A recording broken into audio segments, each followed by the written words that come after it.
Are you in a band with a new album coming out? Are you an artist wanting more people to check out your work? Is there an event you want to promote? Do you own or run a company that sells a cool product or service? In Defense of Ska gets over 10,000 unique downloads each month.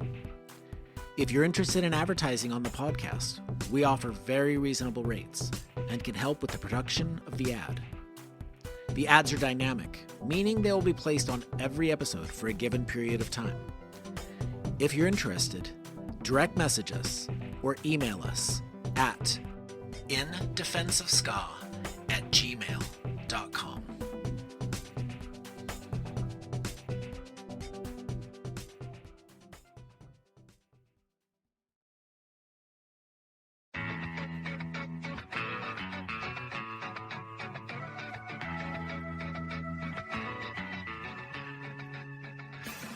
When Sammy Kay was young, he worked touring with the Skatalites, King Django, the Slackers, Westbound Train.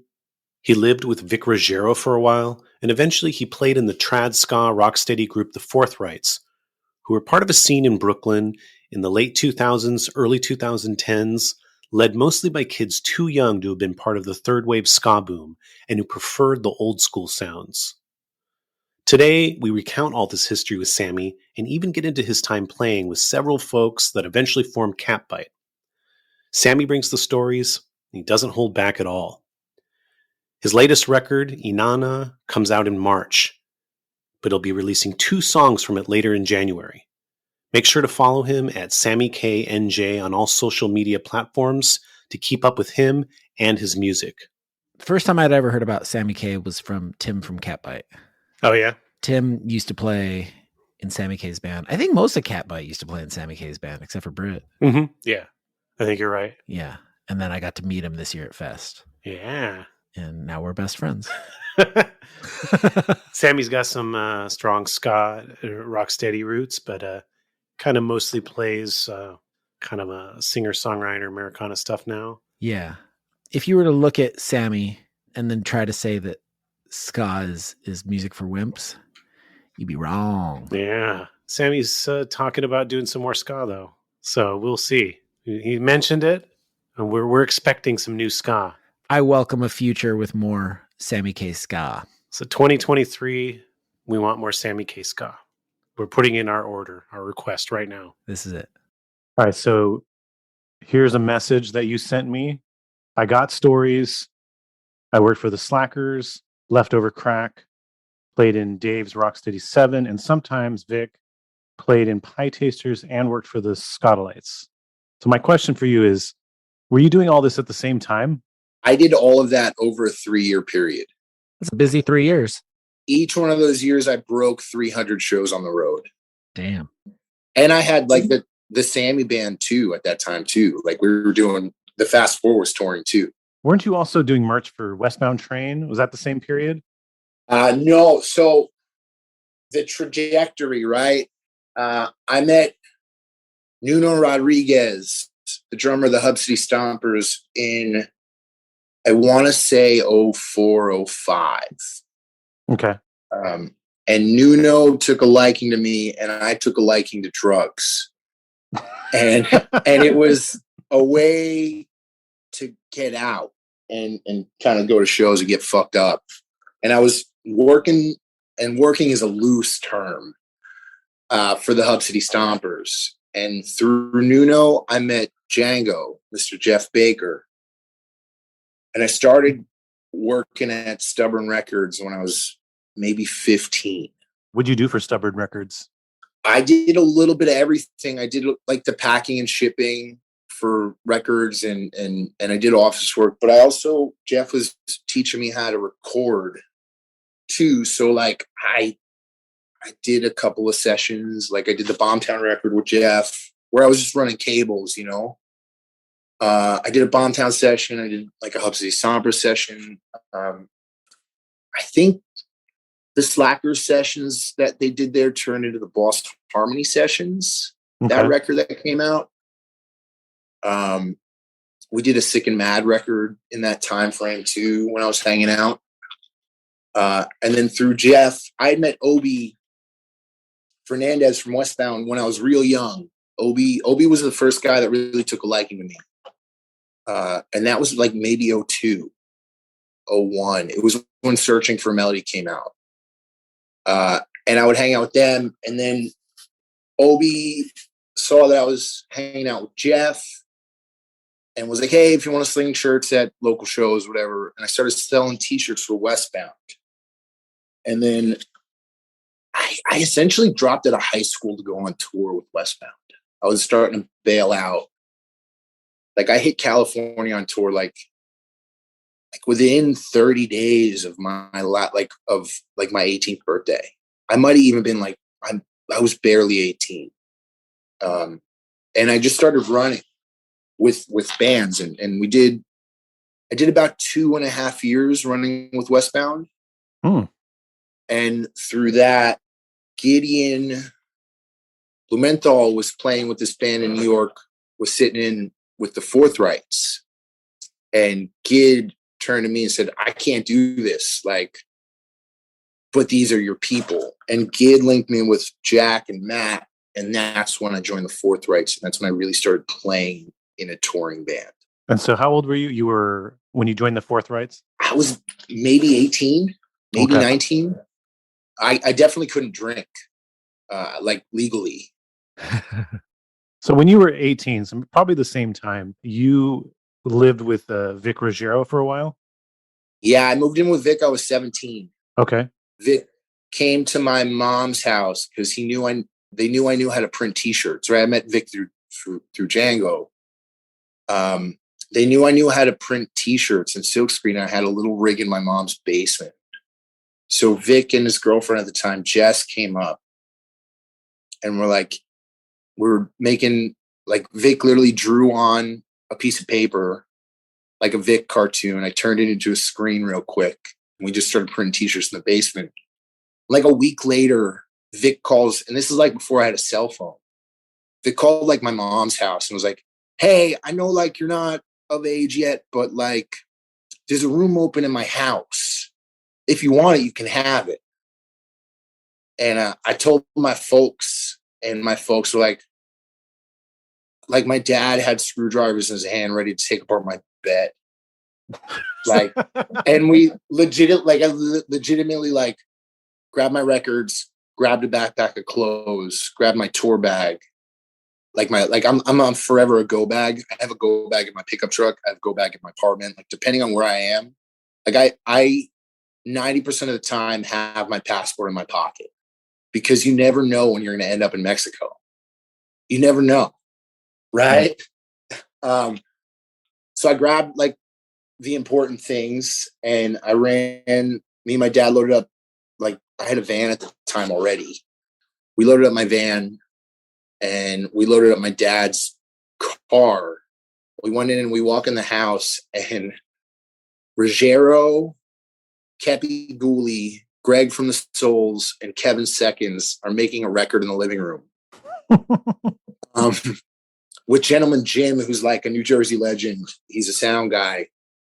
He ran the Sound of the Lanes forever. He still works at a lot of venues in New Jersey. He was doing something for No Effects for a while too, front of house maybe. And they're making a record in the living room. I'm like trying to load in, like to move into this room in between studio takes. And my dad was a punk. My dad is a punk.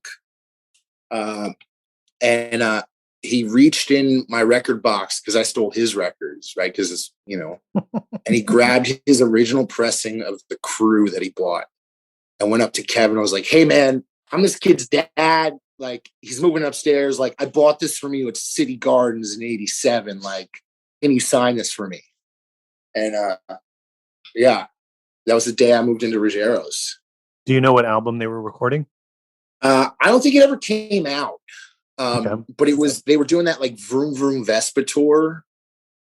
So this is probably 06 or 07. Okay. And they were like, so Greg and Kevin were riding around on motorcycles and they were doing like Vespa rides before the show. And all the shows were in non-traditional venues. They were all record stores and such, coffee shops, tattoo shops, motorcycle shops. And they were just, I don't remember what the sessions. I don't think they ever came out. But it's Vic, so like I'm assuming he would always be recording and writing at the house and just compiling. Like I feel like Vic probably has 60 records sitting there, like not exaggerating. But I feel like some of those songs ended up on that New Dark Ages split that Kepi and Vic did. But this is also 22 years ago, or 20 years ago now, you know? Right. Your dad had a band when you were growing up that used to play in the basement every Sunday? Yeah, my dad was a rock and roller. He was in punk bands in the late 70s and early 80s in New Jersey. Like my old man sold a Telecaster to get me out of the hospital to pay the bill. It was a 72 Deluxe. Wow. What year was this? That was 89. What happened in 89? You were a kid.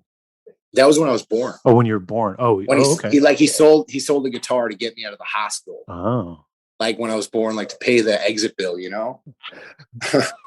New Jersey's a wild place, you know? And then in the 90s, him and a couple guys would play in the basement every week, you know, a couple days a week. Like, you know, mid 90s, you know, the term now is dad rock, but it was dad rock. It was 3 chords, you know, a little fuzzy guitars, you know, trying to sound like the Gin Blossoms in the best way possible, you know? Yeah. Can you remember some of your dad's band's names? The one when I was a kid they were called Cathode Bob. And they put out like 3 records and they play around town, play around New Jersey and New York. The one in the 80s, the big one he had was the Gangbusters. And there's like a couple of live boots that they had, bootlegs, and that I have them on a hard drive somewhere. But it's straight. There's like, they were doing that thing like how the Clash did, like they would play, like they had like 20 Flight Rock in the set, but they were doing it like if like Strummer and the Clash were playing, and they did Great Balls of Fire, and they had like songs they wrote too. But the early rock and roll, like the Let's Get a Rockin' songs, fucking were rippers.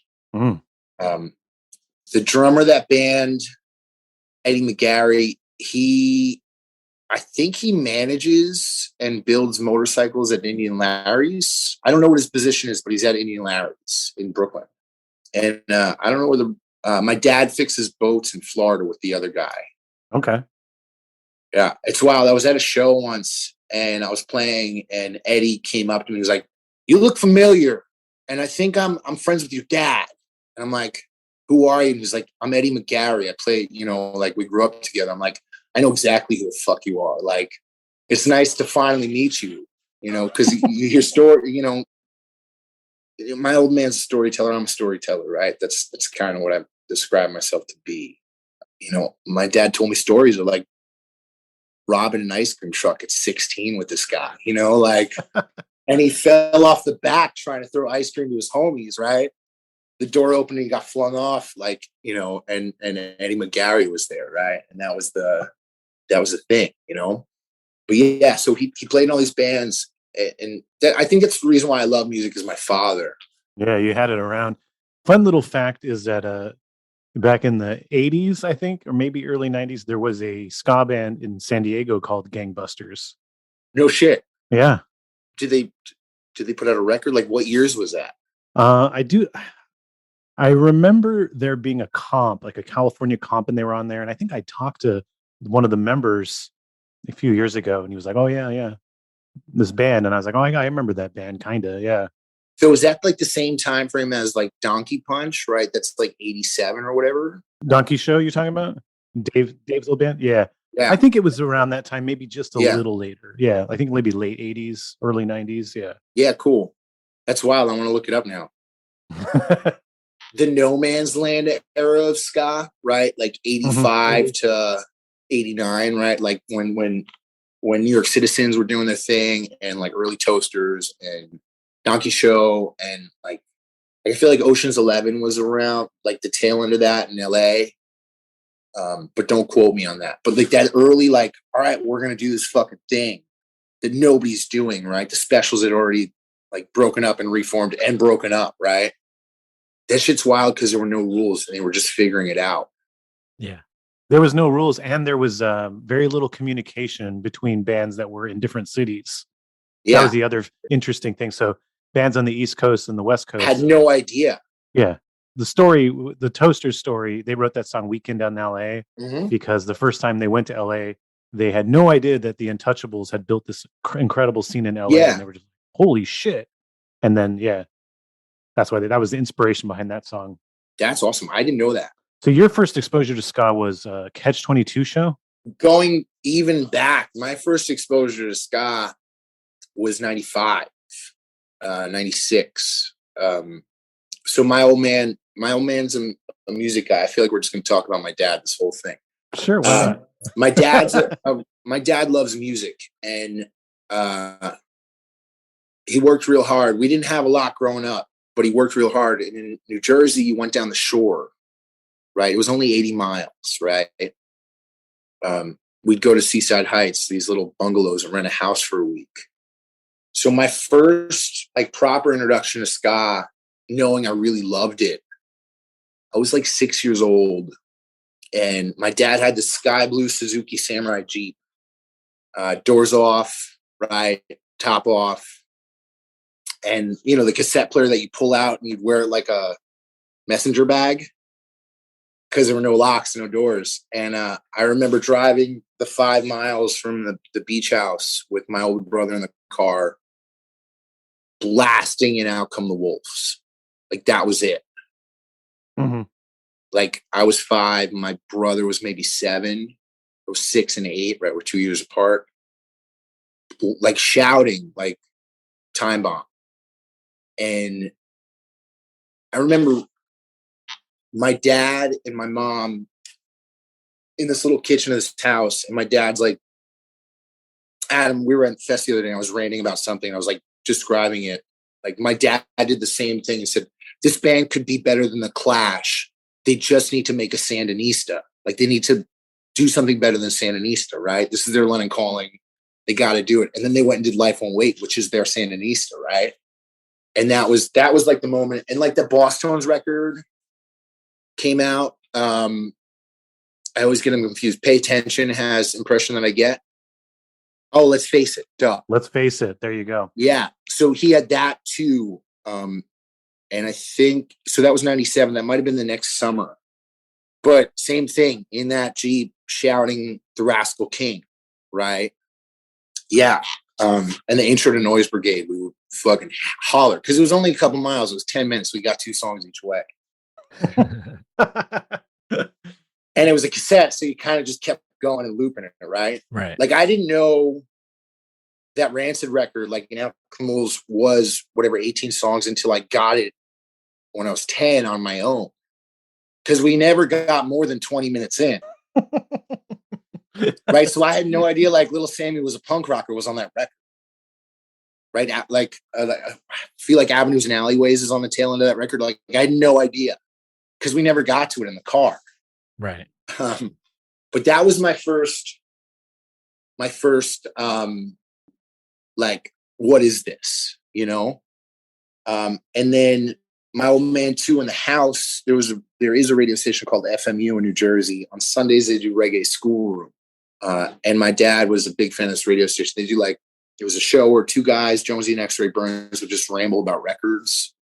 And a sweet woman would, I can't remember her name, but she'd play early country.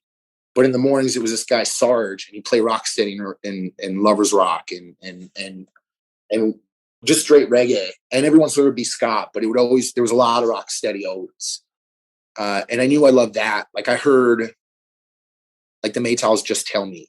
And then when I heard it again as a teenager, I knew every word. Right? Like as a teen, I was like maybe 9 or 10 hanging out with a bunch of skateboarders. Like somebody put on an Out Come the Wolves and I knew every word. Like to the first half of the record. And like, how do you know this? I was like, because we listened to it as a kid, like years ago. Like, and like I'd forgotten about it, right? And when it popped back, I was like, oh, this is the fucking shit. This is it. But the first, like by choice, like we saw Catch at, it might have been the last show with Thomas or one of the last shows. And then we did a festival called Skate Surf. And then that's when we realized there was a whole local scene. My cousin was a couple years older and she was into that. That's how we found out about like Real Big Fish. And that was kind of the spiral. And then once we found a couple bands, there's this band called Too Short Notice, this band called the Super Specs, a band called the Miasmics. We were seeing Django was playing pretty heavy in New Jersey then because he had moved across the river. The Hupsy Stompers were playing a lot. It was early HCS. This band called Jade Fire played a lot. And I heard that kid's doing all right, but I have no idea. He started some record label called Not a Good Time. Bad Time. It's called Bad Time. J-Fire? Yeah. That was like his high school band. Okay. I'm not, yeah. It was Jade Fire. They were playing a lot. And we just go to these shows. There were shows Thursday, Friday, Saturday, Sunday every week. And there were good bands, and then there were bands like Pirates of the Caribbean, right? That were just like kids figuring out. They played 10 shows and then they were out, you know? Yeah. They realized ska wasn't cool in 2002.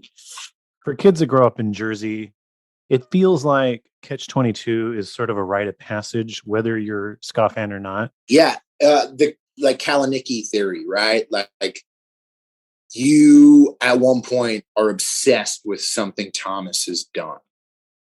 Whether it's Keesby Nights or Everything Goes Numb or Botar, right? New Jersey is weirdly a football state. Like high school football is real important. And if you don't play football, you're in the marching band, right? So if you're in the marching band, you're going to hear a ska band and be like, oh shit, I can play in this band, right? And then you get obsessed with it, right? For a hot second. Yeah, there's a good chance you played in Catch-22 for at least a couple shows. Yeah, exactly. You will be in Catch-22, right? And it's wild because, like, don't quote me, but I believe Jamie Egan, the trombone player on Keesby, is a marching band director, right? And so is, like, I thought Kevin Gunther was teaching music in a school too, which is funny because now those OG guys are marching band directors. It's great. Okay, so earlier you were talking about, I can't remember the name, the person that sort of introduced you to the scene before Django. Nuno. Okay, you said but you said that you like drugs and that drugs was like an issue for you. Oh yeah, Northern New Jersey is like the heart of the opioid epidemic. And I grew up in, like, we weren't in the all right neighborhood, but we were in an all right community. In our right town. So if we cut through the woods, we could go to the rich neighborhood and go to the parties and steal their pills. And I laugh about it now because it's been a long time and I'm sober and it's just kind of wild to reminisce. But yeah, I knew real young, like, all right, smoking weed, popping pills, like drinking beers, like life is good. Or life will be good if I have these things. And I romanticize the concept of, like, sex, drugs, and rock and roll. But I also romanticize the fact that if I chase this, even at young age, like 15, if I figure this out, I could leave my hometown, and leave that behind. And that's kind of, my whole life has been kind of running from where I'm from. But you also really celebrate where you're from. Oh yeah, I'm fucking damn proud. Yeah. But I'm a firm believer there's two kinds of people in this world, right? There's the people that leave their hometown, or the people that marry their high school sweetheart and move on the same block as their parents and, go to Joey's Pizza every Thursday night for the pie special. And on Sundays after church, they go to the diner, right? Like, there's two kinds of people. Mm-hmm. And, like, I have friends that I grew up with that I catch up with every year or so that still have never been on a plane, right? You're almost 35. You've never left and gone anywhere further than what you can drive in an afternoon, which is just, it's two different lives, but yeah, so I'm at Nuno, and I was like, oh, this guy wants me to load his drums and set up his drums. Like, fuck yeah. Like, I can leave town. Like, we can go to Boston. And Nuno somehow convinced my mom to let me go on tour with him, as long as I got to school by 9 a.m. on Monday. Hey, I guess so, yeah. Did you make it to school at 9 a.m. on Monday? Pretty much all but one. We were in, I feel like I told you the story of Fest. We were in Chicago, and everybody in the car was a little too fucked up. And Chicago to New Jersey is like 13 hours. And like they played, and it was some kind of festival weekender thing. And it was Sunday at 9 o'clock. And it was like, yo, if you're going to make it to school, we got to go now. And I didn't know how to drive. And I pretty much learned how to drive in the parking lot of like Reggie's in Chicago. And then drove, like popped, like drank like 15 5-hour energies and just drove to New Jersey. And like, that scene in Fast Times at Ridgemont High when they open up the van door and like, yeah, everybody spills the out. beer cans and the smoke piles out. Like, I pull up to school, and the security guard, this guy Sonny, he's a good guy. He passed away last year. He was a Marine, and he always busted my ass. He's like, if you go and join the services, you'll straighten up. And he'd always, whenever I'd show up and get dropped off by the van before school, he'd say something like, "That's not the kind of tour I wanted you to go on." Yeah, and we pulled up, and like smoke billowing out. I hadn't showered in 3 days. Like, I don't have my backpack. Like, crawling out of the van, like completely bloodshot eyes from driving all night. Like, yeah, that's the one time I never made it. And I got there at like 10 in the morning. I missed first period. Do you remember what class was first period? No, I slept through it every day. You were there, but not there. I pretty much failed at a high school for creative writing. It was probably some form of English class because I didn't give a fuck. I didn't really care about anything. I just, at that point it was like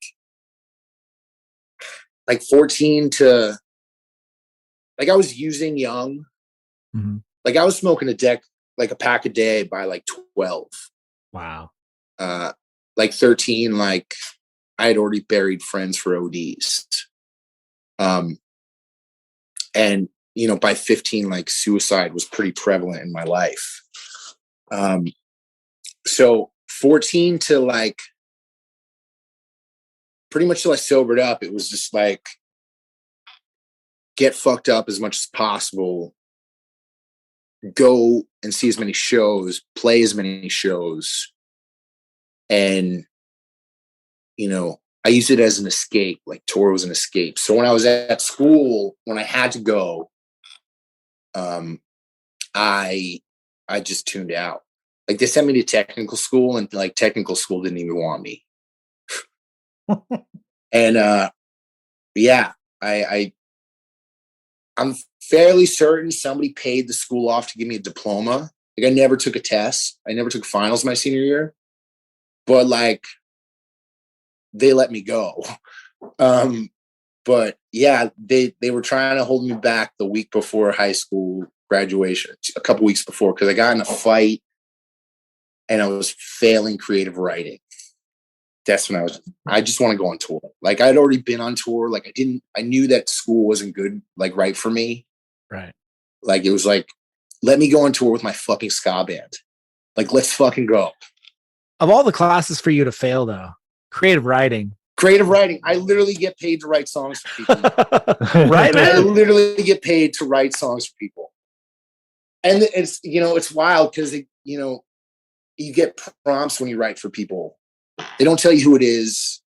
And you get things like, all right, we need a major key song about a red hat and falling in love for a teen pop country singer. Like I get shit like that, and then I get shit like I'm writing some songs for the Pie Tasters right now, where Jackson turned to me and said, "Want to write some songs?" I'm like, "Yeah. What do you want them to be about?" He's like, "Murder, suicide," and I'm like, "What's the tag?" He's like, "Who goes first?" Okay, like that's great. I will write a song about murder, suicide, where the hook is like, "All right, who's killing who?" Who's going first? So you're talking about this period of time where you're with these bands. So I'm looking at the bands: Westbound Train. I know that's earlier. Slackers, Rocksteady 7, Yeah, Pie Tasters, Skatalites. Okay, all of those bands seem relatively tame compared to Leftover Crack. Ara was playing drums for Leftover Crack, and I was tour managing the Slackers. And he called me and was like, "Hey, like, do you want to do these runs driving?" And they were cool runs. It was like to go to Riot Fest to see the Descendants. Like, yes, I will go see the Descendants, like, and work for you. But I mean, as a person who uses Uh-huh. Leftover Crack seems like a carnival, if you will, right? At the time, like, that was, I feel like 90% of that van was sober at the time. Really? Yeah.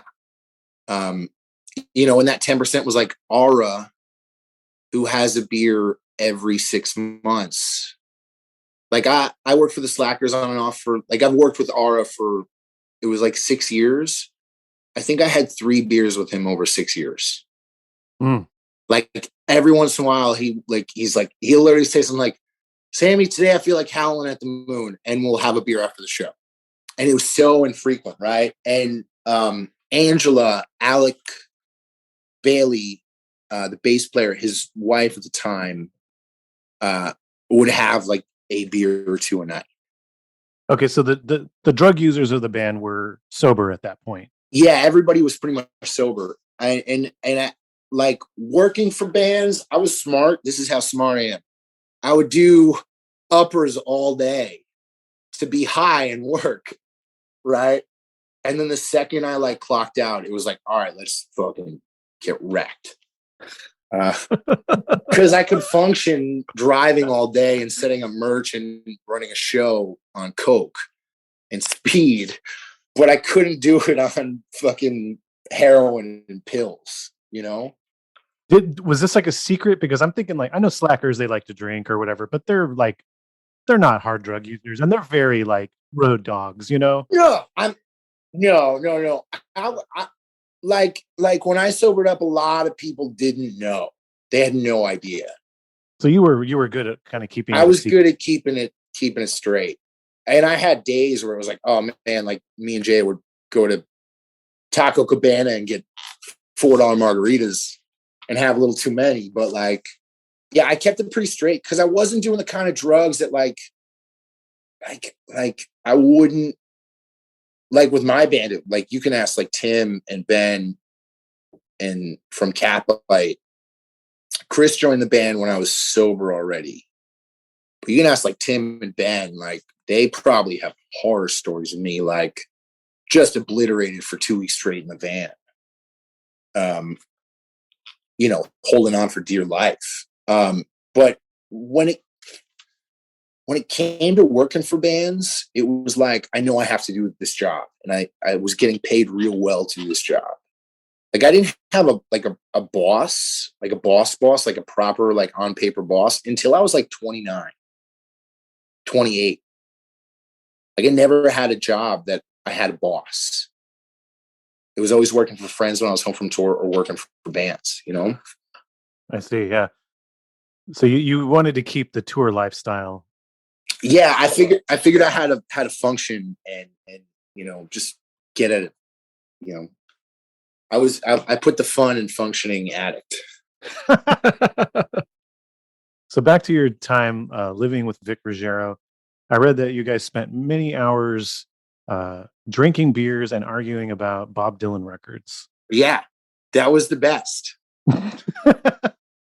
Yeah, so Vic, when he was home, when Vic was on tour, we didn't really commune, right? It was Phil Nurgis, who wrote that Don't Feed the Cats in Iraq book that did the record with Vic. And a couple other characters, this girl Charlene, this kid Jake. We all kind of lived, but when Vic was home, we'd commune in the living room and tell stories and listen to records. And like, I feel like Vic, like the time that Vic was home and we were hanging out doing that, like I learned so much about, like I had no idea who the fuck Tom Waits was until I lived in that house. And even like with like Springsteen, like I liked Springsteen, like my dad liked Springsteen, but I didn't love Springsteen. Like Vic was the one that was like, yo man, like you're telling me you haven't listened to Nebraska yet? Like that shit fucked my world up. I've literally spent the last 15 years trying to figure out how to make a Nebraska, like in my head. After Vic saying like, no man, you got to listen to this, like Atlantic City, Mansion on the Hill, like trust me. But yeah, we would just rant, and I'm not a Dylan guy at all. I respect him. Like if Dylan was a baseball player, he'd be batting less than 100, right? True. He had a really good couple rookie seasons, right? And his slug percentage was out of the park, right? When he hit the ball, he hit the fucking ball, right? Like that shit was going from Yankee Stadium to Seaside Heights, New Jersey. Like we're talking miles and miles and miles, right? But like after like 67, like after the motorcycle crash, there's gems, right? But he never was as good of a player as he was in those first couple years. Sure. I mean, he even had like a Jesus freak phase for like 3 records and then stopped, then like changed again. Right? Like if we're talking the first 10 Dylan, like up to 67, like his rookie, like his first 8 years, like we're talking like a 900 batting average, right? Like with probably an 80% slug percentage, right? And then after the motorcycle accident, right? Like the Basement Tapes are cool, but in my eyes, they're unfinished. Nothing is done. It's a bunch of guys jamming, right? And like 67 to like, there's some really cool records in the late 70s, right? Like Blood on the Tracks is, I think, 78, right? Like that kind of that late 70s. God, what's the other one? They just did the documentary on it, like that tour. So like the Rolling Thunder Review era, right? And then he drops off, right? He had a good season. And then he drops off for another 10 years. Then he got like the Wilburys, which is like the all-star game, right? Right? Like you got Ringo, you got George Harrison, you got Tom Petty, you got Dylan, you got Roy Orbison, right? And Jeff Lynne. You can't go wrong. It's going to be great, right? Good all-star game. 10 years later, he comes back for the I think I can still play, and you get Time Out of Mind in like 97, right? And then there's nothing after 97. Yeah, there was hanging out with Vic, listening to records, like, because he wanted to show me, like, this is what it can be. This is what it can be. Like, this is what it can be. Like, I found my love for Thin Lizzy in that living room. Like, that was played a lot. Jake would play that a lot. And just general, like I thought Chuck Berry was old man's music, you know? Like, Roy Orbison was shit my grandpa was listening to. And then, like, living in that house, like, and I didn't know things like Nigerian funk existed, or like Pakistani psych, right? Like, Yeah. Like that shit sounds so weird coming out of my mouth, but like that's Ruggiero, you know? Was there any stuff that he played for you that didn't stick? There was definitely weird stuff. Like what? Like weird, like I'm not a big psych guy. Like I don't really love things like Zappa or Zappa bass, like that kind of proggy stuff. Like there was stuff like that he would play that even now to this day, like I still don't get. Like I don't, you know, but like I'm a songs guy. Like I don't care how it's played. If the song, the skeleton of the song, like your chords, your melody, your lyrics are great, like, and versatile. Like you can play it any way. Right. Like Cher's Do You Believe in Love is the most perfect song. Right. You can play that in every style of music from 1930 until now. Right. Started Robert Johnson and Delta Blues, like big band in the 40s, like, you know, jazz in the late 30s, right? 52 Chuck Berry's playing it, like 1960 the Ronettes are singing it, right? You can just go because that song is so universally written, right? It can be on Ramones record, like it can be on a Tiffany record or Madonna record in 87, you know, like it's a perfect record. It's a perfect song. That, like, some of that proggy stuff and the super riffy, spacey, like, it just doesn't click for me, you know? Yeah, I think Frank Zappa's 60s stuff is really good, but kind of loses me in the 70s. Like, Yeah, I can't. We're do Only Frank in It for the Zappa. Money, I think is a masterpiece record of satirical rock. That's not that complicated. It's not that proggy, but it's really, really like a biting satire on like hippie culture. Yeah. Which is wild because like a band like Creedence is also hippie culture. And they're the greatest band to ever exist, you know? They're a perfect band. They had a perfect catalog. One of my favorite lyrics of all time is on that Zappa record, and it is what's the ugliest part of your body? I think it's your mind. That's great. It's a good right? lyric. And I like, and with me, like, now I want to go listen to Zappa because, like, I would have never heard that if you didn't bring it up. Because I'm like, why is this trumpet getting run through fucking a Marshall half-stack dime with a phaser on top of it? And why does it sound like somebody's farting into a snare drum? You know? Like, that's Zappa in my head, right? Yeah. Oh, I've had many Zappa friends who've gotten into the real weird stuff that totally loses me. Right? Like, I love the Grateful Dead when they're doing songs. Yeah. When they do, like, when it's more like bluegrass inspired. Yeah, or early Americana. It's, Yeah. you know, whatever you want to call that then, because Americana is some made up shit they made to make now cool. Whatever. Yeah. That's what Americana is. It's we don't know, like, the word country music is not country anymore. So let's call this Americana and maybe we'll sell some records, you know? But yeah, like the Dead stuff where it's songs, it's just amazing. But like, I don't need to hear, like, I don't want to hear a 45-minute guitar solo. Yeah, me neither. Like, we just wrapped on a record, and I set a limit, 12 lyrical statements. Every song is 12 lines, and that's it. There's one song on that record that's 16, and I thought that the chorus should be repeated twice, right? Everything's under 3 minutes. It's quick stories. Like, and by the time you're like tired of hearing the chorus the fourth time in a regular song, like that song's already done. Short attention span, like quick little sonnets or whatever, you know? Okay, I want to jump to the Forthrights. So you mentioned them. You joined the band. The band already existed. I assume the band had not existed for very long before you joined. Yeah, they didn't really play a show. I think they might have played 2 shows. Okay. And that band, so Mirren was playing piano and he was going to college in Montreal or Edinburgh. He lives in Montreal now. I think he was going to school in Europe. And that's why Gideon was filling in, and Gideon was like, this isn't for me, but this is for you. And I could hack it a little bit. And I showed up and I realized that hacking it a little bit meant that there were more keys to hit than just the white ones. So we slowly realized that. And then I started playing guitar because we got, like, the chemistry was great. Like, it was just a couple of maniacs, like, that all understood the big picture. And Jack was a better piano player than I was. And I was a better guitar player for what they needed than Jack was.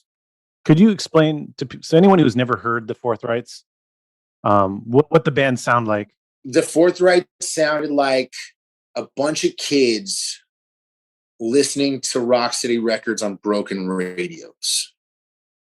Mm-hmm. it had that garage tone, but we were also hotheads, and we didn't understand that you had to stay behind the beat. So everything was a little aggressive, but it was pretty in an aggressive way. It was a loud fit of anxious, rocksteady rage. That's what that band sounded like. And we also sounded like the Slackers, and that's why people liked us. No, I kid. We called it garage rock steady, right? The guitars were a little fuzzier, and it wasn't in the sense of like the Agrolites, because the Agrolites, like, the tone was really recording wise. Like the amps were a little hot, but the grit was all how those records were produced. Yeah, the Agrolites have much more aggression than I think the Forthrights.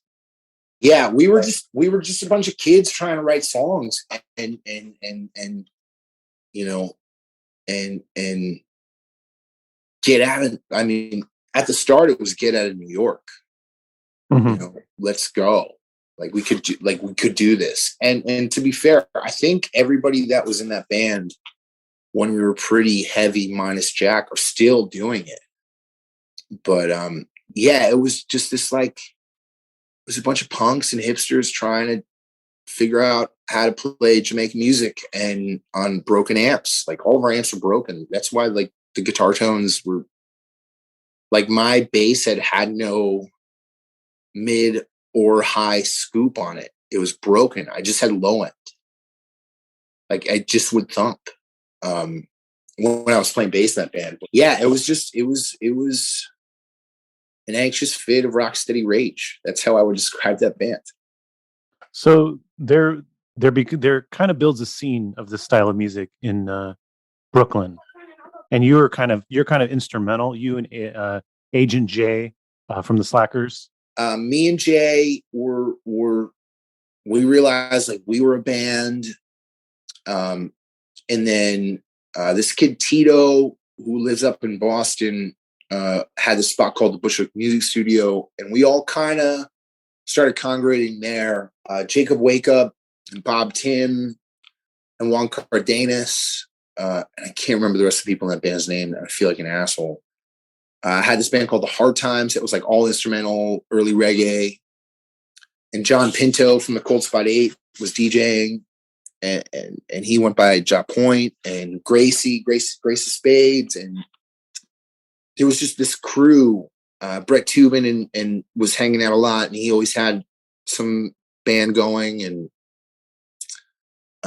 at the time, the Green Room Rockers were touring a lot, and the Pinstripes were touring a lot. And that's like kind of why we started doing it, was to get shows for the Green Room Rockers, the Pinstripes, or for whatever band that was passing through. Because we all had friends and bands that wanted to come to New York, right? New York is the Mecca. Like, you go to New York, LA, or Austin. Like that's those are the three. Like nobody's really trying to go to West Palm Beach, Florida. The sort of the vibe is like mostly like rocksteady and early reggae, right? And like a little less on the ska end. Yeah, I was the one that pushed the ska. There was only really three. Like we maybe had 3 ska songs in the set by the end of it. I mean, the scene, the bigger picture of the scene, like the DJs and the Hard Times. It was like early reggae, not 70s reggae, like 60s reggae and like rock steady stuff. 64, 65 to 72. Okay. Was what the start of it was. And then by the end of it, it started pushing later, because that's when like the Frighteners were a thing, and like Maddie Ruthless had come to town, and she was big on the early dancehall, and Grace was starting to spin early dancehall records. There was a whole nother crew in town doing it. This record store called Deadly Dragon, and they were like, where you could go and get like Studio One test presses, like dub plates, like the most ridiculous stuff he had. And he was also running like a scene that was a little more on that rockers roots tip, more than we were. And eventually they intertwined, So there was a thing called dirty reggae parties, and now I understand that the very first dirty reggae party Jay put on as an after party for a Forthrights show for you. Do I understand that right? I think the first dirty reggae party,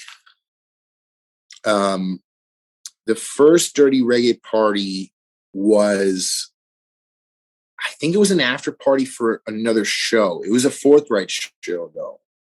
Okay. It was at the Glass House. So can you kind of paint a picture of what the dirty reggae parties were like? They were just bonkers because we were in lofts and in Brooklyn, and the PAs were shit, stages were not really there. And it started out small, like 20 or 30 kids. And like within a couple months, there was 100 kids in these lofts that were smoking darts and smoking weed. And I'm pretty sure we kept Four Loko in business for about 4 years. Because they were late, yeah. But it was a combination of DJs and bands, or was it mostly DJs? Yeah. It was usually it was usually Jay and like a collection of like Jay, Rata, John Point, John Pinto, Grace, and whoever was traveling in too. Like Tikla was doing some towards the end, and like Victor Rice was in New York and had records, and Brett Tubin would come and spin records, and Tito, who I mentioned before, he would always spin records, and we just all fucking hang out. And doors were at 7, first band at 8:30, and we'd leave there at 6 a.m. That's so much music. But after midnight, it was only a 4-band bill, maybe a 3-band bill. But after midnight, it was just a party of people dancing to records and hanging out.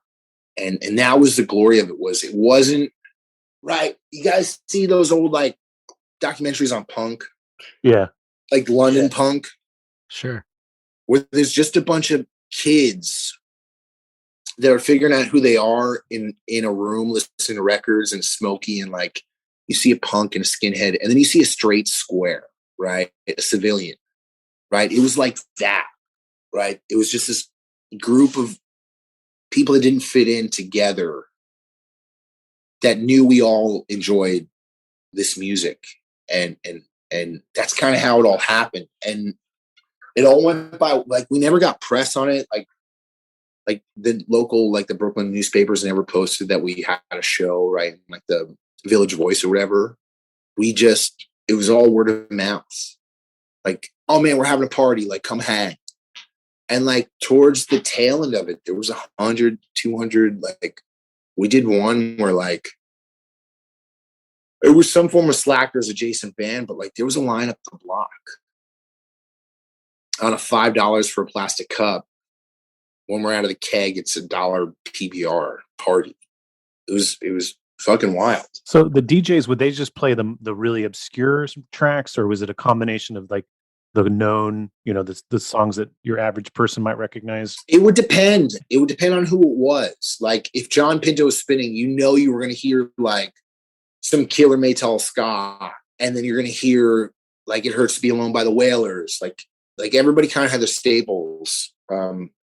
But it wasn't until later on that like you'd start hearing the obscure wild, like because John definitely had obscure, like, and rare, because he was 20 years older than us, 15 years older than us. Jay too. But like Rata, Grace, like they were all like, now we're all like kind of under 35, like 30 to 35.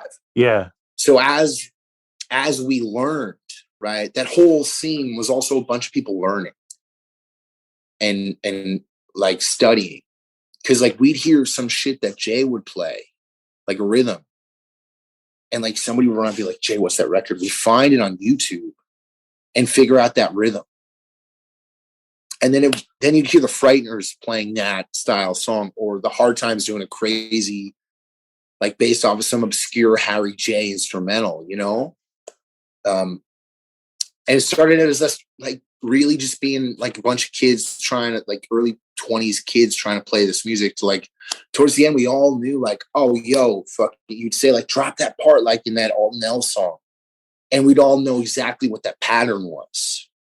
You know what I mean? Like it was really like looking back, the old heads in that scene like showed us all, and like it's kind of like the living room with Vic, man. Like we learned so much. And it was just wild. It was real wild to think that like there was nothing, and when I left town there was something, And there still is something now. Now we're pushing 12 years later or some shit like that. 13 years later, they're still doing these parties. They're not doing them every week, but they're still there. So the Frighteners were there. You said this before, kind of came in at the tail end, but before the Frighteners started, those guys were coming to shows. Dan Klein, the singer of that band, he would like sit in sometimes with the Hard Times. This is before Frighteners. Yeah, he would sit in with the Hard Times, and he would sing, come up and sing with like Forthrights and whoever. But the cool thing about those parties is guys like Dan and Django and John, Maddie Ruthless when she was in town, we'd have a mic set up by the records, and if somebody wanted to sing on top of a record, it just went. Tell people a little bit like what Dan Klein was like as a singer, when he was either playing, just filling in, just joining another set, or with the Frighteners. So Dan, like if you don't know Dan looked like a tough motherfucker. Like I, as a 6'1", like, and at the time, like I was tattooed, like my hands were done by the time I quit the Forthrights. Like I was visibly tattooed. Like I would not want to meet Dan in an alley, and he was like 5'4", but like that dude looked like he could scrap, right? And he sounded like he was from Queens, right? Like I got a bad New Jerseyism, but like that dude had the accent, right? He had the jargon, right? But Dan, the first time I heard Dan sing, I thought I was listening to a record. I was in the other room and I heard like some dude sing it. And I'm like, what the fuck is this record? And I pop into the booth to see what Jay or whoever was spinning was playing. And I see this scrappy little punk kid singing. And then we just were like, what the fuck? And then the same thing happened. We were like at the Brooklyn Bowl for some show. And it was like Frighteners, us, and like maybe the Slackers, the Pie Tasters, or somebody. And I'm like at the bar, like 3 sheets in, and I'm like, what the fuck is this? And I turn around, it's the Frighteners, and it sounds like an old rocksteady record, right? Like Dan had the voice of an angel shouting at God. Like that's how I would describe Dan's voice. It was the prettiest thing, but filled with the most sorrow. And he could be singing about the happiest thing, but the way his tone and projection and the gravel in his voice and the airiness of it and the thickness of it, it just sounded like he was angry at God, Yeah. And that's what that band, like the players in the band were great, but like Dan was something else. I mean, and they all were like Rich and Preet and Chucky, like they all got it. It was the perfect chemistry of musicians and singing and writing. And like out of all the bands that came out of that, out of probably all the bands I've ever met, like the Frighteners are the only band that I'd ever, like, that I wanted to see, like, get signed to Daptone, right? They were the one, like, get signed to that dream label, right? Like, they were the ones. Yeah, of all the bands that have like adopted a sort of a deliberate retro sound, I feel like the Frighteners did it the best. Yeah. To where like they capture that time, that specific time period, and it sounds like that time period, but it also sounds like something else. And it's wild, like, because like Preet playing bass, he was playing like an old 60s cheap Japanese bass, like the same kind of basses that were in Kingston. Mm-hmm. But they would play like solid state crate amps, right? It wasn't like they were playing like vintage Fender Twins, like how Jay, or like I had a couple vintage Twins or whatever.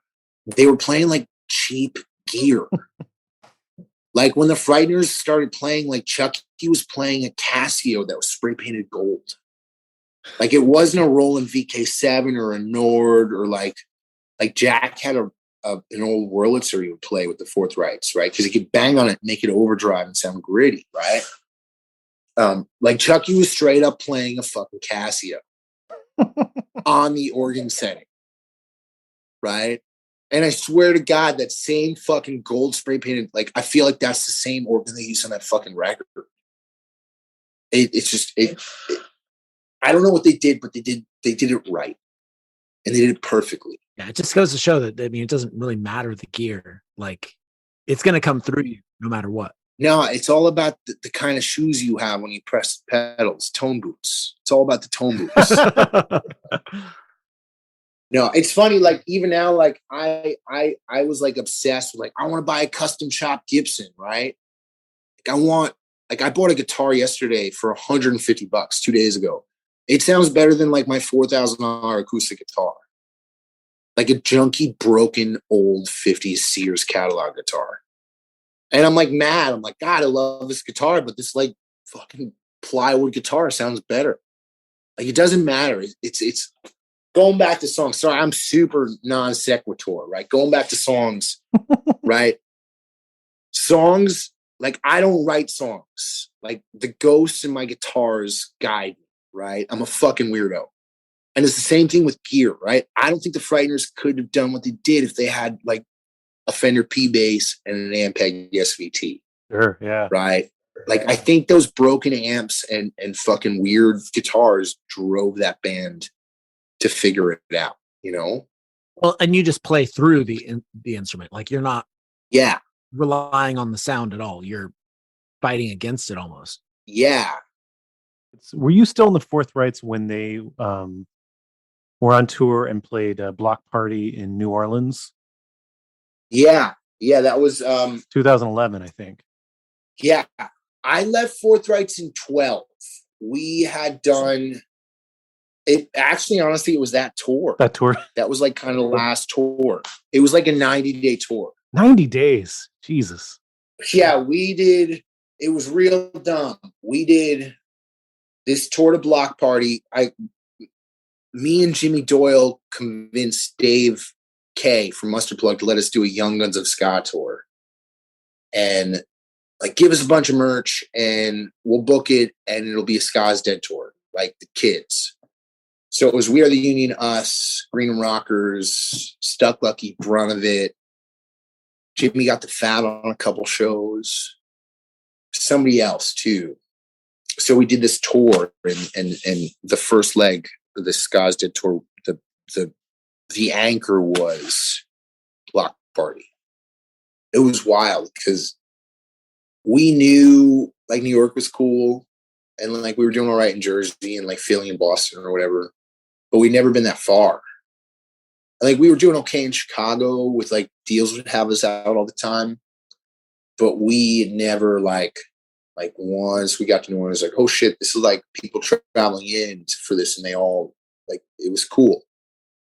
It's like the first show out of our hometown that I caught like more than a couple people singing along. Yeah. So Greg Rodrigue from Bad Operation Community Records, the main one of the main people behind Block Party. Fatter Than Albert, man, come on. Yeah, Fat and Albert. He made like a DVD of that particular year, and so it has like clips of Forthrights are in there, but there's a clip of Stuck Lucky. I think you played like right before RX Bandits, who headlined, and Stuck Lucky. I don't know what song they're playing, but they're just being swarmed by audience members while they're playing some really fast ska punk song on stage. And every time during the verse, the audience sort of scatters on stage, just kind of wandering around. And then during the chorus, they just swarm the singer like this pile of people with the singer on top of it, waiting for the right moment. And everyone's just singing along and diving into the audience. And then as soon as they go back to the verse, the audience sort of scatters and sort of waits for the next chorus to just mob the singer again. It's the craziest thing. I think Stuck Lucky is maybe the greatest modern, right, post 05, 07 ska band. I think Jonesy is maybe the greatest front man doing that. I think the whole gang. Like, I want to be in Stuck Lucky. I've been wanting to be in that band for fucking 15 years. If you're listening, Stuck Lucky. Oh, they know. I harass them every time I see them. Every time I see them, I'm like, I want to be in that band. Maybe one day. Maybe one day I'll be in Stuck Lucky. So what was it like for you? So there wasn't a whole lot of bands doing more of a traditional sort of sound at a Block Party. No, we were kind of the only ones really touring. Like Green and Rockers and Pinstripes were going. Pinstripes like did the Cannonball in the Pool a little after like I quit Forthrights. And Green Room started growing up around the same time, right? They, you know, they were touring, but then they started getting real jobs and like, all right, we're only going to do a weekend to Chicago and back, or let's beeline it to New York. But we were really like the only ones of the young gang, right? The under 25s doing it. And there were bands all over the country doing it. Like we were able to play with like a traditional-esque band almost every night, right? It wasn't like we were oddballed in a punk / ska punk / stockcore show. Like we got to play with like soul bands and reggae bands, like we weren't playing with 311 bands every night. But then most of them just didn't tour. Yeah, they just didn't tour. There's the anomaly with traditional, and that's California, where there's just a killer band on every corner. But they also would tour just California and Vegas. They would never even go to Phoenix. Yeah. Which is the same different distance from LA to San Francisco. They just wouldn't go south. But yeah, it was kind of cool. I think that's why people kind of dug us, was because we weren't doing. I mean, they dug us because we were handsome devils. Really, let's face it. But it was also like we were kind of a ticking time bomb that you never knew what was going to happen too. How so? We didn't hate each other, but like we would get in fist fights over who would get the bench. Everybody has the seat they like in the van. Yeah, but we had one bench that you could sit by yourself, and we would straight up wrestle each other after loading to get the bench. Like we were somewhere and we were wrestling for the bench, and like I like power bomb, like straight up WWE, like take that fucking Vince McMahon, right? Like wrecked Matt Birdie's elbow. It was like maybe the day before Block Party. It was that week. Because Stuck Lucky had no idea that a band could, like, I remember maybe it was really, you know, like you guys really do that over a seat in the van? I'm like, yeah, that's what we do.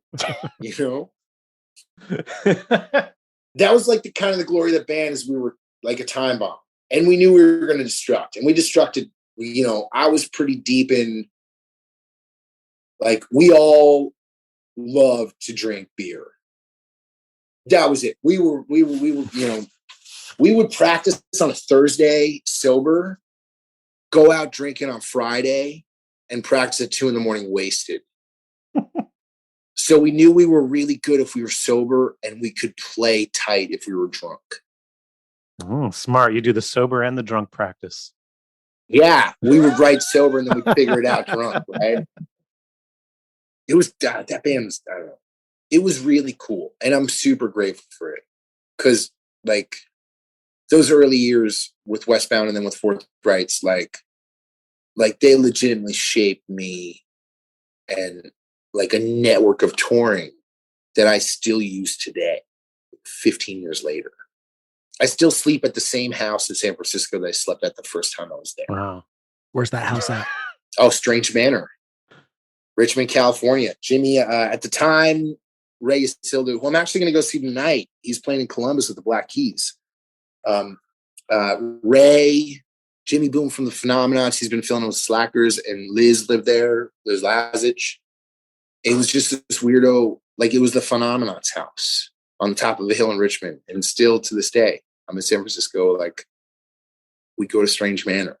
That's not the control center, mission No. control center. It's not the warehouse. So Jimmy lived like a mile from the control center, right? The control center Angel lived at. That was his like kind of warehouse space. They had like another house that had a studio in the basement. How those dudes have so much stuff? They had a bus, and then they had like a short bus, and they decked both of them out to look like spaceships. I think the bus died, and then they got the short bus. Last I talked to Jimmy about that band, they bought another bus. I don't know if it runs, but yeah, that dude rules. Jimmy Boom. Last time I saw Jimmy Boom, it was when Refused reunited, and they were playing at the Warfield. And I just looked over, and he was standing right next to me, and I looked all around, and everybody at that show was a band dude with that perfect Jimmy Boom shit-eating grin, like not like nothing can beat Jimmy Boom's smile. like literally, I think that if I'm on my deathbed, like tomorrow, and they're like, what do you want? I'm gonna be like, yo, I want a Jimmy Boom smile, a slice of pizza from Tabor Pizza, New Jersey, a turkey sandwich from Frank's in New Jersey, and a solid ice cream cone. Like, that's my last wish. Then you can go. And then I can go. Jimmy's like, he's got this little smirk. He says, hey, bud, like kind of like Spicoli. And like, when you hear it, it's like, yeah, you are the greatest dude in the fucking world. Straight up, Jimmy. So after Forthrights, there is Sammy Kay and the Fast Four. That started, that was me and Jesse Litwa, who plays in Iron Sheik now. At the time, he was in a band called Royal City Riot, which was like a megalith band. And Vito, the drummer of that band, and Danny from the Fad, and this kid Chuck Reyna, who I think is in LA. He was in LA the last time I was there, living there. So I'm not sure where he's at now. He might be in Austin. But we started a band. This wasn't the band that Tim was in? No, so those guys couldn't tour. None of them. They like, Jesse was busy with all their bands and whatnot, and Danny was like apprenticing to be a tattoo artist, and Chuck was Chuck. Like, we only played 2 shows with that lineup, and then the Snails popped up, and that's kind of where the Tim thing happened. Oh, so were the Snails your backup band, or just temporary backup band, or what? Yeah, we met him and we hung out, and it was great and super fun. We were laughing, and then we're like, all right, let's do shows. Like, why don't you guys learn the set and we'll go? And we did like about 6 months of touring, like 2 weeks every other month, 10 days every other month, as like Sammy. We do like Sammy band set and then a Snail set. And slowly, like Todd didn't really want to do the double sets. So we just started touring separately. So like me and Tim and Ben did a bunch, and this kid Mikey did a bunch, jumping back and forth on bass. And Josh from the Snails would play drums. And we toured like that for like 4 or 5 years. In some iteration of like a couple of Snails guys and floaters. And then Chris, like the last 2 years of it, Chris Perez showed up. Pretty much Catbite. Yeah. Chris, Ben, and Tim. And that was like the golden era in my eyes. Like, that was like the holy shit, we're like really good. Like, we're not just fucking around. Like, the shows were getting good. We were doing like a lot more bigger support shows. We were getting support tours, and we sounded like a band. And you were doing like reggae, rocksteady ska type stuff primarily, right? Yeah, we were doing, the thing. We were playing the songs off of Love Letters, and I have like maybe 20 songs that, like, with Tim and Chris and Josh and Ben and whoever was around, that we never finished on a hard drive. But we were playing Love Letter stuff and new stuff, and a lot of the last batch of songs turned into the songs in Untitled, the second record, the second rock and roll record. But yeah, that crew, I think I learned how to be in a band with like guys like the Slacks, like watching their relationships with each other and like learning the dichotomy of living in a van for 20 years with people, from watching them with the Slacks and the Pies and those bands. But when we were out with Tim and like that lineup, that's when we realized, like, holy shit, we're turning into one of those bands, But like, Tim was with me for something like 6 years, 7 years. And this you were your addiction was at its worst at this point? Yeah, that tail end, like the last leg we did, the last year of touring we did together, maybe a year and a half. I was sober. I sobered up in April of 2014. But that that maybe that last year before I sobered up, 23 to 24, was fucking bad. It was just brutal. Like, you open up Facebook and see memories. Like, there was a tour poster the other day that I have zero recollection of. Oof. Like, I have no recollection of doing that tour at all. I don't remember the entire tour. Thing. The entire tour. Because I would just fucking rage all night and sleep all day. Just sleep it off in the van. Yeah.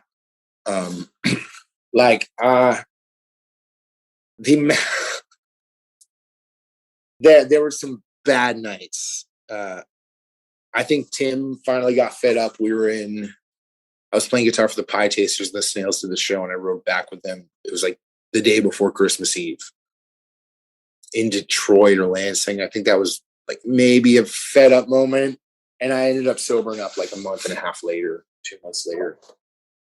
But yeah, it got real bad. So what was the triggering event that caused you to get sober? It was like kind of a string of events. Mainly it was me not knowing my mental health and understanding that, like, oh shit, like I have a not right mind. Like, my mind is wired a little different. Like, now I know more, but I'm also 8 years of pretty heavy therapy into it. 8 years of therapy, about 3 years of like 2 weeks. But it was definitely, it was a bunch of like, there were 2 attempted ODs in a week, like intentional overdose. Like, everything kind of was falling apart. Like, not even at the seams, just shredding. And I'd found myself, it was just time. I thought it was time to go. So you had a moment of clarity where it became clear that this path was a death sentence. No, the moment of clarity was the death sentence. Like, I was gone. I put enough drugs in me to kill a couple of people, and that was it. I kind of woke up the next day. I called Bean. This would be April 13th. I OD'd in a hotel room in Dallas. We were out with the Slackers. I drove overnight, and I got back, and I just fucking obliterated myself. I came to, and it was just in bad shape. Like, the hotel room, like, I went to Walmart and bought a screwdriver, like, fucked up trying to fix this hotel room that I fucking wrecked. I got on a plane home. I went home. Home was in complete disarray. Did the thing again. Came to the next day. Did the thing a third day. And I called Bean Greer, who ran Panic State, him and his brother Chris. Chris was in Catch-22. I called Bean and I was like, yo, man, let me crash at your house. And he said, no, but I'll drive you to rehab. And the dude picked me up and drove me to rehab. And it was a rocky jump the first couple weeks out of rehab, but it stuck. And that was, 8 and change years ago. We're coming up on 9 years. How was it having somebody to say it to you like that? Like, just cutting you off and just being like, no, how about I drive you to rehab? People were saying it for a long time. Okay. So it wasn't the first time. No, it wasn't the first time, but it was kind of like, you guys talk to like homeless folk, like guys on the street. Sure. Yeah. And like every once in a while, some guy will ask you for a buck or a smoke. And they'll say, yeah, man, I robbed a bank last night, or I robbed a convenience store, so I get arrested to go back to jail so I'd have a roof over my head, right? It was almost in that sense of like, I didn't have a single fucking place to go. I had a couple grand in my name from coming home from tour. I don't know what to fucking do. So I can either binge the rest of this money I have in drugs or see if this works, So I went looking for a roof over my head. And I came back a changed man. But still working. When you got sober, mm-hmm. How long into your sobriety did you feel like you got over the initial hump of getting sober and you started to have thoughts about what comes next and, everything underneath the addiction? When did you start to see what was underneath the addiction? I knew what came next was like figure out how to survive and get back on the road. Mm-hmm. Because it's really the only thing I know is writing songs and telling stories and doing the thing. It's honestly why I still do it. I don't know at 35, 34 what to do next besides write more songs. But mental health wise, it was like, let's figure it out. Let's like, all right. When you pull substances out of your body after using them for so long, you understand that you feel. It's a thing, feelings. And it's a fucking harsh wake up.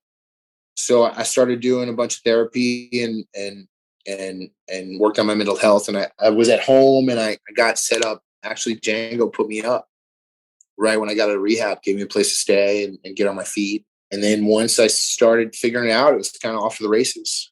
Mm-hmm. I played like 3 shows right out of rehab that were really rocky.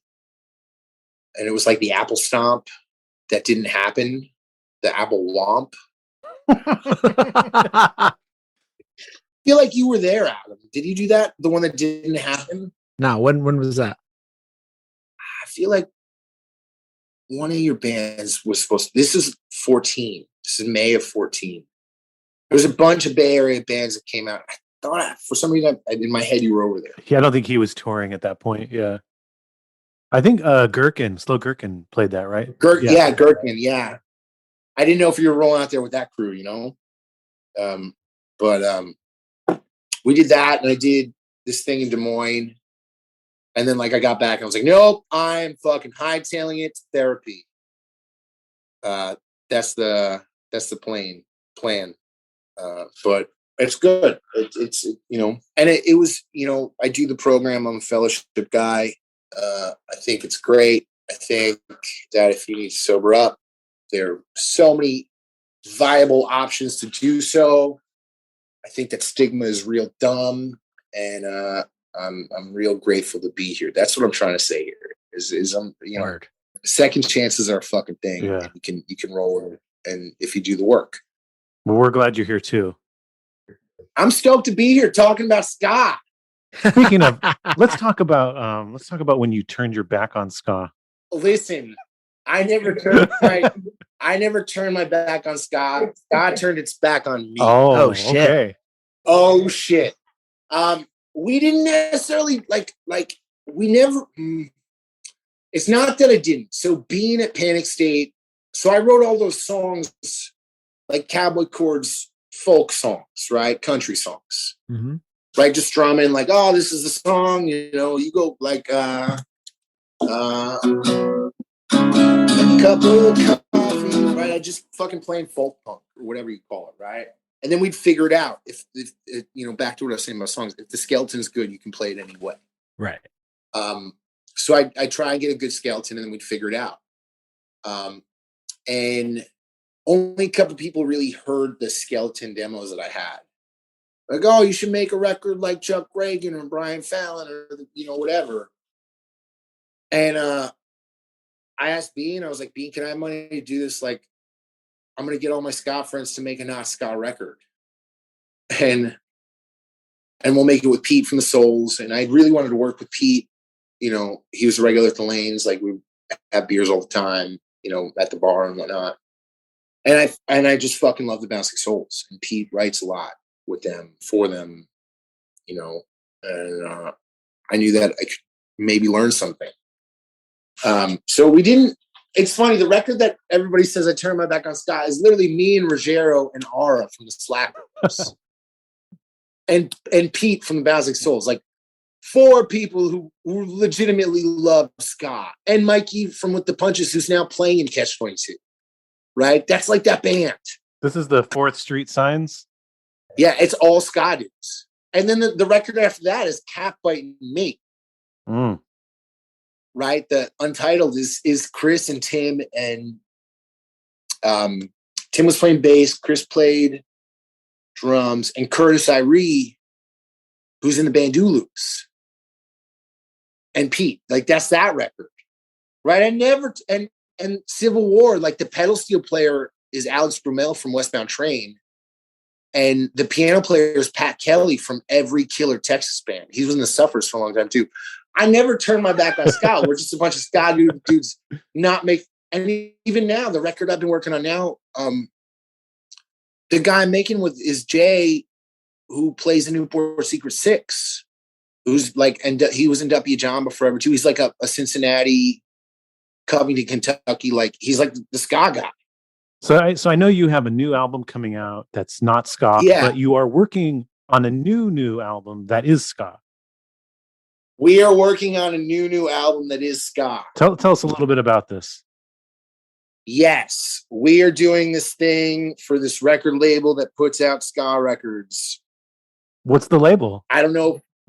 It's the ska label. There's one ska label. That's not true, Sammy. Come on. I don't know if I'm supposed to talk about this, but it's that ska label and that split thing they do, and some band called the Pie Tasters. That's all I know. Okay. Oh, okay. That's it. I don't know when it's going to happen. I don't know if it's really going to happen.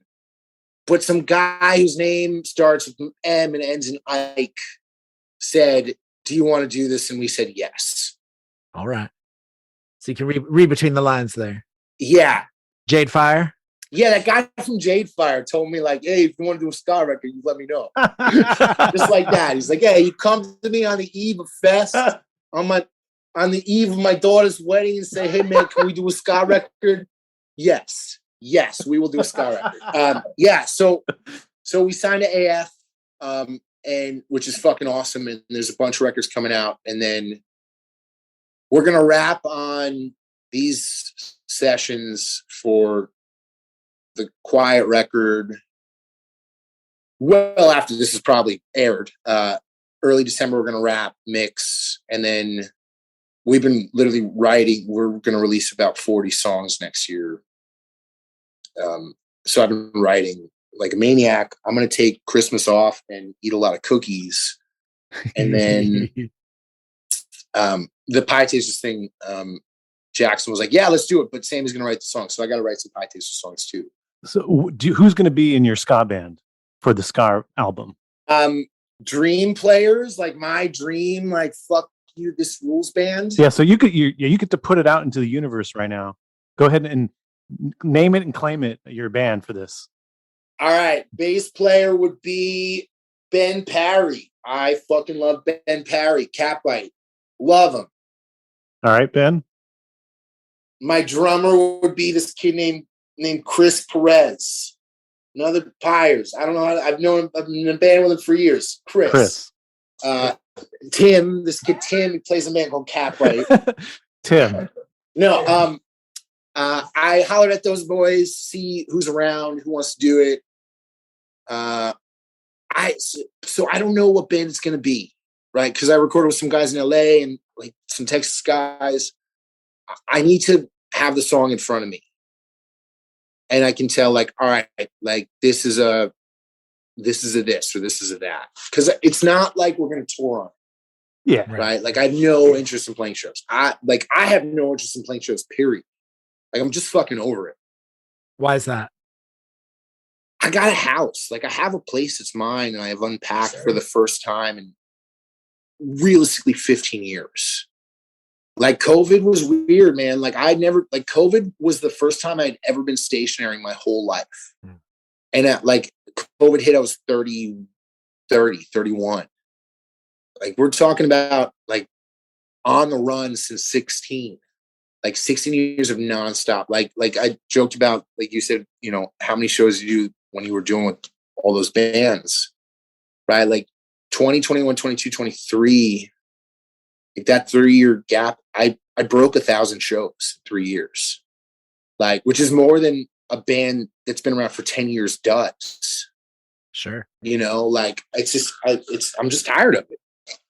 I'm tired that the music industry continuously lowers wages for touring musicians.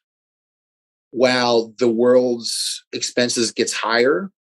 Like, let's be real. Like, I tour solo. I have a pickup truck.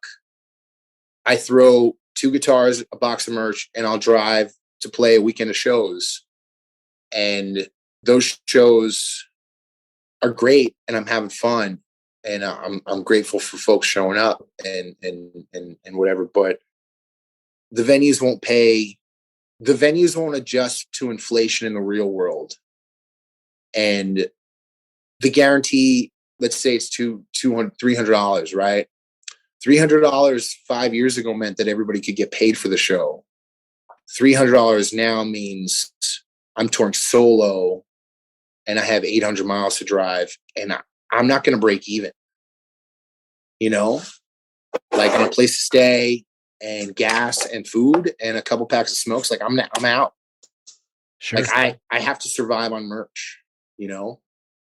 And I've been homeless. I don't want to fucking be homeless. I don't want to think about a meal, right? That unless things change Spotify wise, and that's me saying I'm not going to play, like, I'm not playing shows. I have tours booked for next year. I just, you know, I'm not trying to jump in the van for 3 months straight tour. Yeah. Like, I'm going to fly out to Seattle and do Seattle, Vancouver, Bellingham, Portland, Eugene, and fly home. I'm not going to go and tour to Seattle, which is a 4-month event, a 4-week adventure, you know, a 3-week adventure. Yeah, I just kind of think it's bullshit that, like, it's kind of wild. Napster, the company that got in trouble for stealing music, is paying more than any other company. Yeah, that is crazy. And I heard that too. By like almost 100th or a 10th of a cent, right? Which is wild that we're talking a 10th of a cent.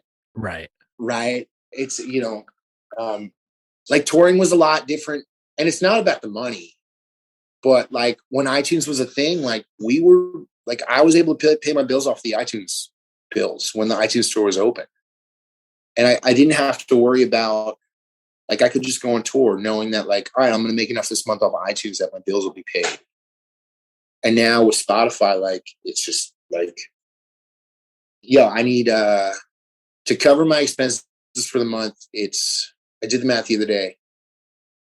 It's 450,000 streams to cover my rent. And how much is your rent, Sammy? Not that much. Like, not that much at all. Like, that's why I live in Kentucky. You know, I live in the middle of nowhere, and it's not the middle of nowhere. I live outside of Cincinnati, but I live in the Midwest because it's cheap. So I can legitimately offset the fact that if I lived in New York or LA or New Jersey, I would never be able to even leave town to play a show. It's fucking wild. Like, I drove to Fest the other day because flights were just astronomical. Like, I'm going to drive home next week because I'm not going to pay $800 to fly to New Jersey when a year ago it was $190. But yeah, sorry for the rant about the bullshit of the music industry. I figure if I start a ska band again, we'll be good, right? Yeah. Yeah. Ska's lucrative. Just make those ska bucks. Ska is lucrative. I will not turn my back on ska. Ska will never turn its back on me.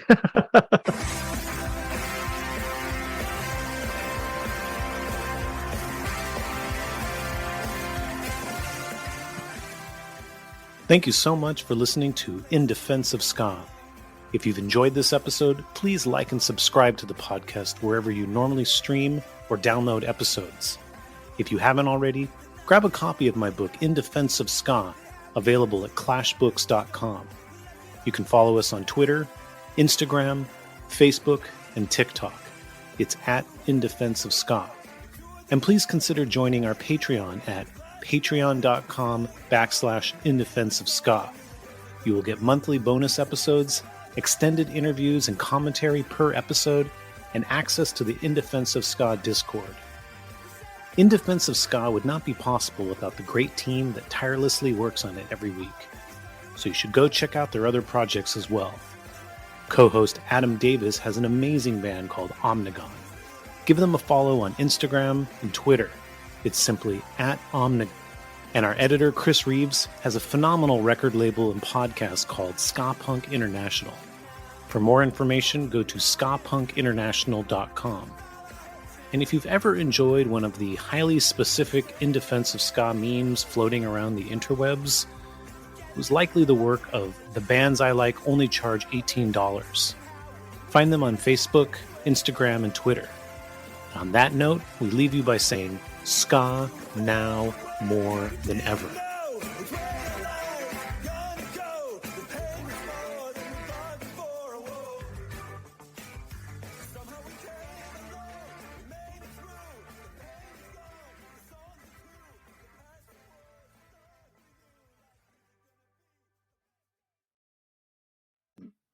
Something happened that doesn't usually happen is that I ran into Sammy at Fest, and I was able to show him the notes for our episode before we did the episode. So that's never happened before. And so Sammy kind of knew what we were going to be talking about going into this. One of the things he was a little apprehensive to talk about was Brian Fallon. So if you want to hear him talk about Brian Fallon, you got to go behind the curtain. We put it behind the curtain. Look, for $5, you can go back behind the curtain and hang out with us back there and hear what Sammy has to say about Brian Fallon. Okay? We want you to be there, please. But it's $5. All you need, just need $5. Okay? All right. We'll see you soon. Go next week. Go ask your mom for $5. Yeah, go ask your mom for $5. And next week, tune in. We have Corey Murchie from Minus the Bear, a ska fan.